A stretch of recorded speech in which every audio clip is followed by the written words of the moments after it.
If Nietzsche were walking among us today, he wouldn't be chasing texts, overthinking replies, or getting emotionally entangled. He'd sit back, composed, calm, and observant, watching the emotional whirlwind around him with silent mastery, always several steps ahead. Why? Because he deeply grasped the mechanics of human behavior, especially around influence, emotion, and control. He didn't view women as enemies, nor as puzzles to solve. He saw the dynamics at play and refused to play blindly. Most men today don't even realize they're being tested, manipulated, or emotionally provoked. But Nietzsche did, long before the modern world caught on. He left warnings. If you don't understand how influence works, especially in relationships, you'll become a puppet without knowing. This isn't a blame game, it's a wake-up call. Once you understand what Nietzsche saw so clearly, you stop reacting emotionally and start moving with calm confidence. You stop chasing, you start leading with focus, strength, and inner peace. The man who needs nothing is unstoppable. Nietzsche believed real strength begins the moment you let go of needing anything from anyone, especially from women. Seeking validation, approval, or attention turns into emotional shackles. And most men, they wear those chains without even realizing they're bound by them. But the man who is self-sufficient, who doesn't need to be accepted or desired, becomes powerful beyond measure. He's free. And when a woman senses that you don't rely on her to feel worthy, she loses control over the narrative. That's when the energy shifts. You stop chasing, and she starts noticing. Nietzsche's concept of the Übermensch wasn't just about dominance. It was about discipline. It was about emotional self-reliance, the kind of internal strength that doesn't beg, break, or barter. When you stop needing, you stop being led. You start leading. Rule 2. Stay calm in the fire of emotion. Nietzsche understood a principle most men still don't.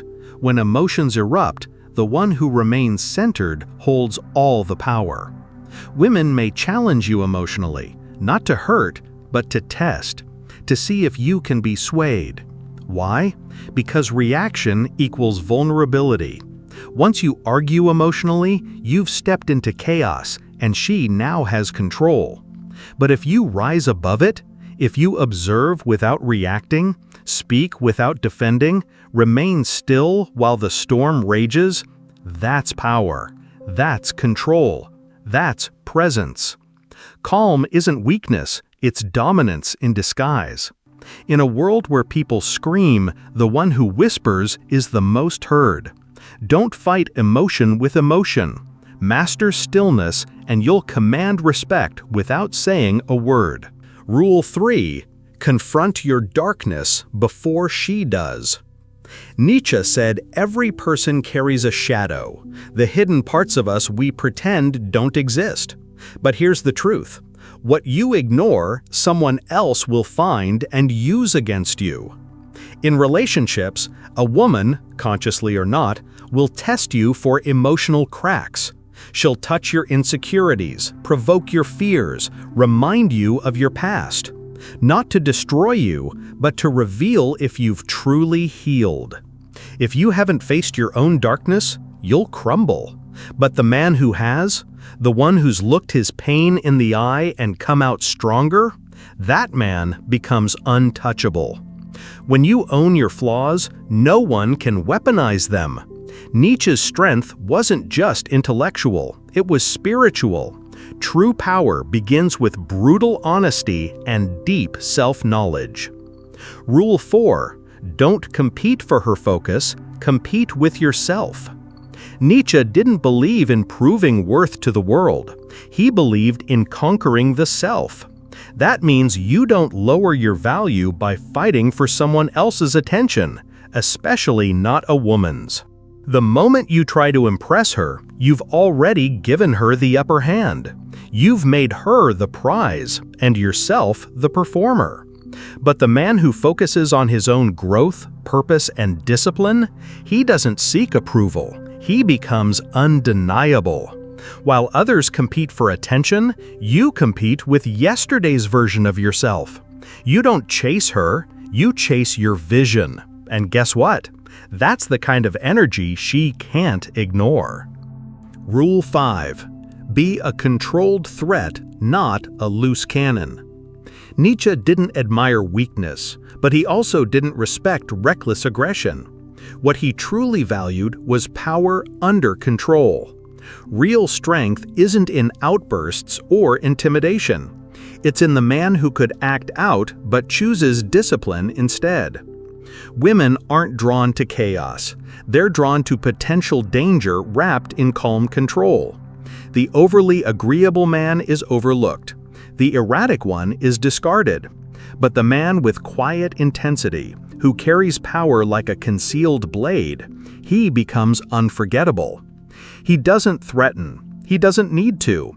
His mere presence commands attention. She knows he has power, but also principle, and that's magnetic. You're not weak, and you're not wild. You're balanced, grounded, and unshakable. That's what Nietzsche respected, a man who doesn't roar to prove strength, because his silence already speaks volumes. Rule 6. Stop explaining, just be. Nietzsche believed that the moment you start explaining yourself, especially when no one asked, you've already surrendered your power. Over-explaining is often a symptom of insecurity, a need to be understood, accepted, or approved. In today's world, many men fall into this trap, texting too much, justifying every move, trying to prove they're good enough. But real strength doesn't explain, it acts. A man who knows who he is doesn't chase understanding. He moves with purpose and others adapt. Even in relationships, if she asks why you didn't text back, the reply is simple. I was busy. No apology, no story, just grounded presence. Silence breeds intrigue. Mystery builds value. And certainty, especially quiet certainty, creates gravity. Nietzsche knew that true power doesn't talk about itself. It simply radiates. Rule 7. Don't chase, let her feel the void. Nietzsche's confidence didn't come from being desired. It came from knowing he had the power to choose, not be chosen. Today, too many men surrender that authority. They pursue, prove, and hope to be selected. But that's not power. That's desperation disguised as effort. A grounded man builds a life so solid, so magnetic, that others naturally gravitate toward him.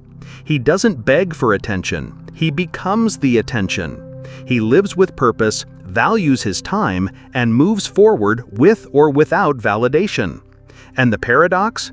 The less you chase, the more she wonders. She questions your distance. She notices your strength. She can't stop thinking about why you're not trying. And that's when the power dynamic shifts. You're no longer chasing, you're choosing. And that makes all the difference. Rule 8. Be tested but never shaken. Nietzsche understood that life, and especially women, will test you. Not out of cruelty, but out of instinct.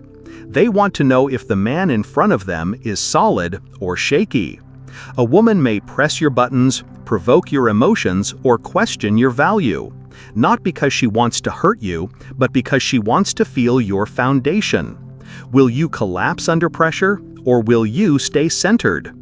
Most men react. They argue, over-explain, try to prove themselves. But the powerful man, he sees the test for what it is. He doesn't flinch, he smiles. Not out of arrogance, but out of calm assurance. That smile says, you can try to shake me, but I won't move. Nietzsche taught that true strength doesn't explode, it endures. And when you pass her emotional tests without even reacting, you don't just win attraction, you win her respect, and that lasts far longer. Rule 9. Prioritize respect over affection. Nietzsche didn't care to be liked. He cared to be respected. There's a big difference.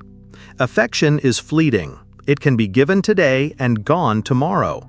But respect, that stays. That's earned through presence, consistency, and unwavering principles. Most men chase smiles, compliments, and affection, hoping it means connection. But affection can be surface level. It doesn't guarantee depth. A woman might like you for who you pretend to be. But if she respects you, she sees you as someone to follow, not control. Respect creates polarity. It draws people into your gravity. A man who seeks to be respected doesn't bend to please. He doesn't shrink to avoid conflict. He stands tall and lets the world rise or fall around him. Charm fades, but a man who lives with standards and enforces them leaves an imprint on her memory that never fades. Don't aim to be liked.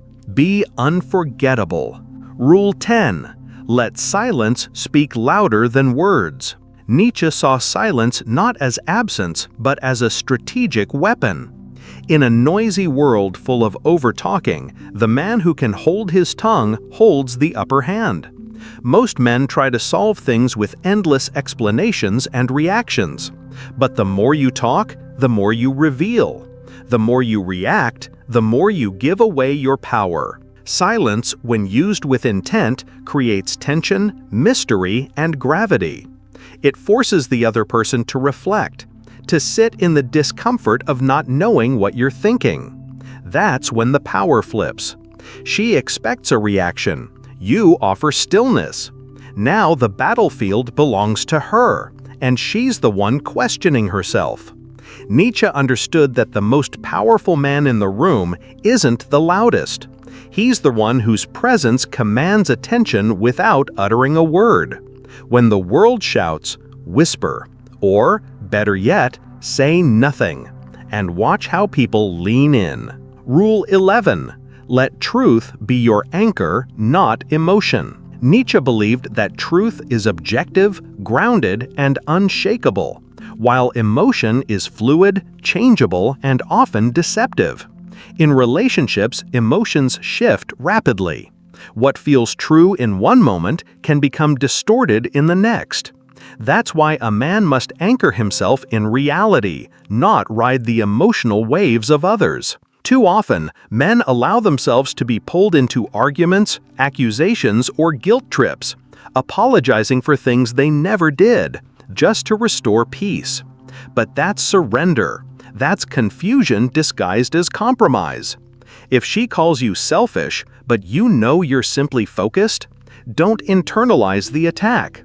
Know the difference between her feelings and your truth. Nietzsche didn't dismiss emotions. He just didn't allow them to rewrite his reality. The strongest man is the one who remains grounded while everything around him tries to sway him. You don't resist emotion, you outlast it with truth. Rule 12. Don't abandon your world, invite her into it. Nietzsche believed that the highest man is the one who creates his own values and reality. Most men, the moment they meet a woman, abandon their direction. They start adapting to her rhythm, her emotions, her world, and in doing so, they lose their edge. But a man with a mission doesn't adapt. He leads. He doesn't ask for permission, he builds. His life moves forward with or without applause. And paradoxically, that's what makes others want to follow. You don't chase her world, you invite her into yours. And if she's aligned, she joins. If not, she falls away. And you keep walking. The truly grounded man doesn't alter his path for companionship. He walks with clarity, builds with discipline, and allows others to rise to his level or disappear. Be the man whose reality is so rich, so purposeful, that it becomes irresistible. Rule 13. Be willing to walk away, always. Nietzsche valued inner freedom above all, the kind that doesn't cling, beg, or fear loss. Most men get emotionally attached too quickly. They invest so much into a relationship that the idea of walking away feels like failure. But that's not strength. That's emotional dependency dressed as love. Real strength is in knowing that no matter how much you care, you'll never sacrifice your values, your purpose, or your peace to keep someone around. The strongest man isn't the one who keeps her, it's the one who can let her go and still sleep peacefully. This isn't about being cold, it's about having self-respect. When a woman realizes you don't need her to feel complete, your value in her eyes increases. You're not desperate, you're discerning, and that's rare. Nietzsche's ideal man didn't fear solitude, he welcomed it. Stay when it aligns, leave when it doesn't, and above all, never beg to be kept. A man who can walk away owns the power. A man who can't has already lost it. Rule 14. Don't try to change her, just observe. Nietzsche warned against trying to fix or mold people. Most men waste energy trying to explain themselves, trying to get her to see the truth, or to change her behavior. But people show you who they are, and your job isn't to alter them, it's to observe. She may say she values honesty, but you catch her hiding things. She claims to want peace, but constantly fuels drama. Don't argue, don't explain, watch. Patterns don't lie. Instead of trying to make someone fit your vision, notice whether their actions align with your standards. Can she walk the same path? Or is she pulling you off course? Nietzsche's higher man doesn't argue reality. He sees clearly and acts accordingly. Don't try to repaint the picture. Look at it as it is. Observation is strength. It keeps you from falling for potential and helps you choose based on truth. Rule 15. Master desire. Don't be ruled by it. Nietzsche taught that real power begins where impulse ends. Most men are slaves to pleasure, chasing sex, beauty, and validation without control. But when you're led by desire, you lose command over your actions. You become predictable, and therefore weak. The man who has risen above impulse still enjoys life, but he chooses desire. He isn't owned by it. That's the difference. A woman senses this. She tests for hunger.